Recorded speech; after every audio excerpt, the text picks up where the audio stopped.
notre chroniqueur polar Bob Garcia.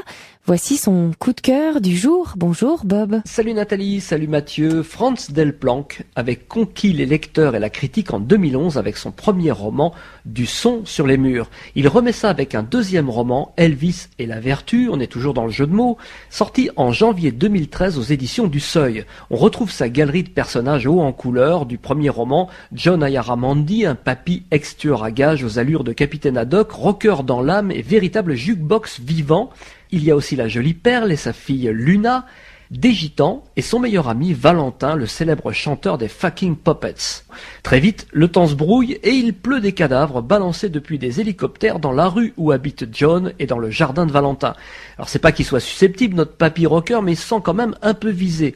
Après une enquête tumultueuse dans des milieux que l'on pourrait qualifier d'interlopes pour rester poli, il se lance alors dans une course-poursuite contre des intégristes catholiques qui s'en prennent à ses musiciens préférés.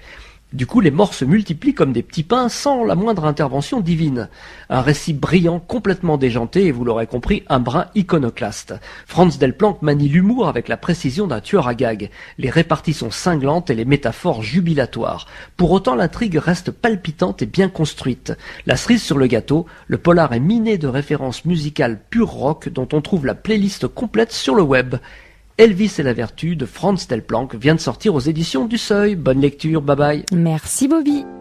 Rendez-vous la semaine prochaine ou la semaine d'après pour de nouveaux coups de cœur polardesques. Pour l'instant, il est 7h57.